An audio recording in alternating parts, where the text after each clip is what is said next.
ಶಿಡ್ಲಘಟ್ಟ ತಾಲೂಕಿನ ಗಂಜಿಗುಂಟೆ ಗ್ರಾಮದಲ್ಲಿ ನಡೆದ ಜಾತಿ ನಿಂದನೆ ಮತ್ತು ಹಲ್ಲೆ ಪ್ರಕರಣ ಇದೀಗ ತೀವ್ರ ರಾಜಕೀಯ ಸ್ವರೂಪವನ್ನು ಪಡೆದುಕೊಂಡಿದೆ.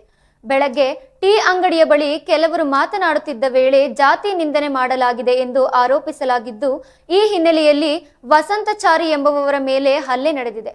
ಹಲ್ಲೆಗೆ ಒಳಗಾದವರು ಜಾತಿ ನಿಂದನೆಯೇ ಕಾರಣ ಎಂದು ಆರೋಪಿಸಿದ್ದಾರೆ. ಈ ಘಟನೆಗೆ ಸಂಬಂಧಿಸಿದಂತೆ ಪ್ರತಿಕ್ರಿಯಿಸಿದ ಹಲ್ಲೆಗೊಳಗಾದವರ ಬೆಂಬಲಿಗರು ಕಾಂಗ್ರೆಸ್ ಮುಖಂಡ ಪುಟ್ಟು ಅಂಜಿನಪ್ಪ ಅವರ ಈ ಪ್ರಕರಣಕ್ಕೆ ರಾಜಕೀಯ ಮತ್ತು ಬಣ್ಣ ಹಚ್ಚಿದ್ದಾರೆ. ತಮ್ಮ ರಾಜಕೀಯ ಲಾಭಕ್ಕಾಗಿ ಅವರು ಈ ವಿಷಯವನ್ನು ಬಳಸಿಕೊಳ್ಳುತ್ತಿದ್ದಾರೆ ಎಂದು ಅವರು ದೂರಿದ್ದಾರೆ.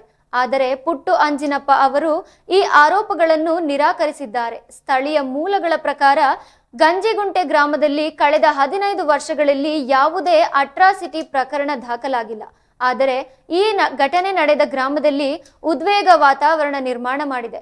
ಕಾಂಗ್ರೆಸ್ ಮುಖಂಡ ಎಂದು ಹೇಳಿಕೊಳ್ಳುವ ವಸಂತ್ ಕುಮಾರ್ ಅವರು ಜಾತಿ ನಿಂದನೆ ಮಾಡಿದ್ದಾರೆ ಎಂದು ಸ್ಥಳೀಯರು ಆರೋಪಿಸಿದ್ದಾರೆ. ಇದನ್ನು ಖಂಡಿಸಿದ ಕೆಲವರು ಅವರ ಮೇಲೆ ಹಲ್ಲೆಗೆ ಯತ್ನಿಸಿದ್ದು, ಬಳಿಕ ಗಲಾಟೆ ನಡೆದಿದೆ ಎಂದು ತಿಳಿದು ಬಂದಿದೆ. ಈ ಪ್ರಕರಣಕ್ಕೆ ಸಂಬಂಧಿಸಿದಂತೆ ಜೆಡಿಎಸ್ ಶಾಸಕ BN ರವಿಕುಮಾರ್ ಅವರು ಯಾವುದೇ ರೀತಿಯ ಕುಮ್ಮಕ್ಕು ನೀಡಿಲ್ಲ ಎಂದು ತಿಳಿದು ಬಂದಿದೆ. ಆದಾಗ್ಯೂ ಗಂಜಿಗುಂಟೆ ಗ್ರಾಮದಲ್ಲಿ ಶಾಸಕರ ಬೆಂಬಲಿಗರು ಈ ಘಟನೆಯನ್ನು ಖಂಡಿಸಿ ಆಕ್ರೋಶ ವ್ಯಕ್ತಪಡಿಸಿದ್ದಾರೆ. ಗ್ರಾಮಸ್ಥರು ನಾವು ಶಾಂತಿ ಮತ್ತು ಸೌಹಾರ್ದತೆಯಾಗಿ ಜೀವನ ಸಾಗಿಸುತ್ತಿದ್ದೇವೆ. ಈ ಪುಡಾರಿಕೆಯ ವೈಯಕ್ತಿಕ ಗಲಾಟೆಗೆ ರಾಜಕೀಯ ಬಣ್ಣ ಹಚ್ಚಲಾಗಿದೆ ಎಂದು ಆರೋಪಿಸಿದ್ದಾರೆ. ಈ ಘಟನೆಗೆ ಸಂಬಂಧಿಸಿದಂತೆ ಪೊಲೀಸರು ತನಿಖೆ ಮುಂದುವರಿಸಲಿದ್ದಾರೆ.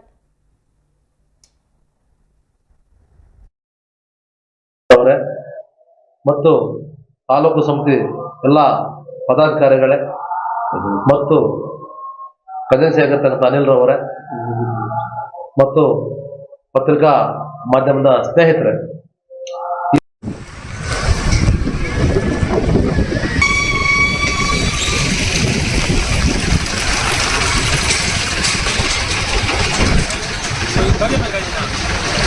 ಕರೆದಿರ್ತಕ್ಕಂಥ ಉದ್ದೇಶ ನಿನ್ನೆ ಇದೇ ತಾಲೂಕು ಗಂಜಿಗುಂಟೆ ಗ್ರಾಮ ಪಂಚಾಯಿತಿಯಲ್ಲಿ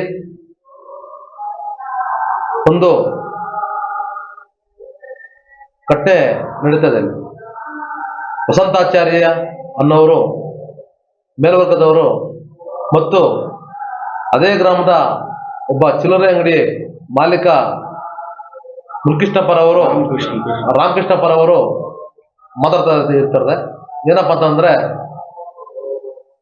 ವಸಂತಾಚಾರ್ಯರವರು ಈ ಪಂಚಾಯಿತಿಯಲ್ಲಿ ಮಾದಿಗರ ಅಟ್ಟಹಾಸ ಜಾಸ್ತಿ ಆಗಿದೆ, ಅವರನ್ನ ಏನಾದರೂ ಮಾಡಿ ನಾವು ಮಟ್ಟ ಹಾಕ್ಬೇಕಂತ ಹೇಳೋ ಸಂದರ್ಭದಲ್ಲಿ ಆ ಅಂಗಡಿ ಮಾಲೀಕ ಸಹ ಹೋಗೋಣ, ಸುಮಾರು ಒಂದು 20-30 ವರ್ಷಗಳಿಂದ ಮಾದಿಗರದಲ್ಲಿ ದರ್ಬಾರ್ ಆಗ್ಬಿಟ್ಟಿದೆ, ಅವರನ್ನ ಏನೇ ಮಾಡಿ ನಾವು ಮಟ್ಟ ಹಾಕ್ಬೇಕಂತ ಮಾತಾಡೋ ಸಂದರ್ಭದಲ್ಲಿ ಅದೇ ಗ್ರಾಮ ಪಂಚಾಯಿತಿ ಒಳಪಟ್ಟಿರ್ತಕ್ಕಂಥ ವೇಮಗಲ್ ಗ್ರಾಮದ ನರಸಿಂಹಮೂರ್ತಿರವರು ಅಲ್ಲಿ ಹೋಗಿ ಕೇಳ್ತಾರೆ. ಅವರು ಏನಣ್ಣ, ಸ್ವತಂತ್ರ ಬಂದು ನಮಗೆ ಸುಮಾರು 77 ವರ್ಷ ಕಳೆದಿದೆ, ಆದರೂ ಸಹ ಈ ಒಂದು ಸಾರ್ವಜನಿಕರ ಸ್ಥಳಗಳಲ್ಲಿ ನಮ್ಮನ್ನ ಜಾತಿ ಇಟ್ಟು ಮಾತಾಡೋದು ಎಷ್ಟು ಮಾತ್ರ ಸರಿ ಅಂತ ಕೇಳಿದಾಗ ಆ ವಸಂತಾಚಾರಿ ಹೇಳ್ತಾನೆ, ಏಯ್ ಲೋಪ ನನ್ನ ಮಗನೇ, ನೀವು ಯಾವ ಊರು ಮಾದಿಗನು, ನೀನು ವೇಮಗಲ್ನಲ್ಲಿ ಮಾತಾಡಬೇಕಷ್ಟು ಇಲ್ಲ ಮಾತಾಡಬಾರ್ದು ಅಂತ ಹೇಳ್ಬಿಟ್ಟು ಅವನು ಹೊಡಿತಾರೆ.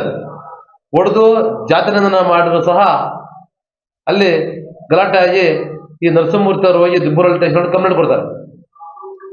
ಆ ಕಂಪ್ಲೇಂಟ್ ಕೊಟ್ಟುವ ಸಂದರ್ಭದಲ್ಲಿ ಅಲ್ಲೇ ಗಲಾಟೆ ಆಗೋ ಸಂದರ್ಭದಲ್ಲಿ ಅಲ್ಲಿರ್ತಕ್ಕಂಥವ್ರೆ ಬಂದು ಗಲಾಟೆ ಬಿಡಿಸ್ತಾರೆ.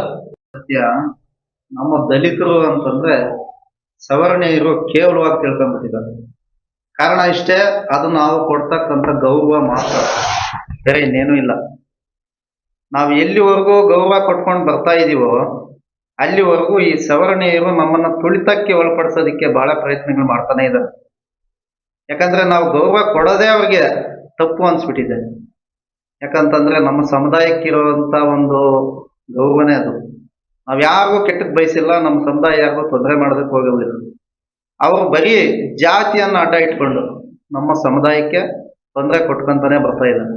ಆದ್ರೆ ನಿನ್ನೆ ನಡೆದಿರುವಂತ ಘಟನೆಯಲ್ಲಿ ನಮಗೆ ಬಹಳ ಬೇಸರ ಆಗಿದೆ. ಅವರೇ ಇದನ್ನ ನಮ್ಮ ಒಂದು ದಲಿತನ ಮೇಲೆ ಹಲ್ಲೆ ಮಾಡಿ ಮಾರಣಾಂತಿಕವಾಗಿ ಹೊಟ್ಟೆಗೊದ್ದು ಕಾಲುಗೊದ್ದು ವಿಪರೀತವಾದಂತಹ ಗಾಯಗಳು ಪಡಿಸಿ ಜಾತಿ ನಿಂದನೆ ಮಾಡಿರುವಂತ ವಿಚಾರದಲ್ಲಿ ಇದನ್ನ ರಾಜಕೀಯಕ್ಕೆ ಉಪಯೋಗಿಸ್ಕೊಳ್ಳೋದು ಸರಿಯೇ ಇಲ್ಲ. ನಮಗ್ ಬೇಕಾಗಿರ್ತಕ್ಕಂಥದ್ದು ನಮ್ಮ ಸಮುದಾಯದ ಒಬ್ಬ ದಲಿತನಿಗೆ ಅನ್ಯಾಯ ಆಗಿದೆ. ಇದೊಂದೇ ಅಲ್ಲ, ಇತ್ತೀಚಿನ ದಿನಗಳಲ್ಲಿ ನಮ್ಮ ದಲಿತರ ಮೇಲೆ ಬಹಳ ದೌರ್ಜನ್ಯಗಳು ನಡೀತಾನೆ ಇದೆ. ನಮ್ಮ ಒಡಂಬಡಿಕೆ ಯಾವತ್ತೂ ಕೆಟ್ಟಿಲ್ಲ, ನಾವ್ಯಾವತ್ತು ಒಗ್ಗಟ್ಟಾಗೇ ಇದ್ದೀವಿ. ನಮ್ಮ ಒಂದು ಸಣ್ಣ ಪುಟ್ಟ ಒಡಕುಗಳು ಕಾರಣ ಆಗಿದೆ. ಆದ್ರೆ ನಾವ್ಯಾವತ್ತು ಒಗ್ಗಟ್ಟಾಗೇ ಇದ್ದೀವಿ. ಯಾರಿಗೂ ನಾವು ಬೇರೆಯವ್ರಿಗೆ ತೊಂದರೆ ಕೊಡುವಂತ ಸಂದರ್ಭನೇ ಇಲ್ಲ.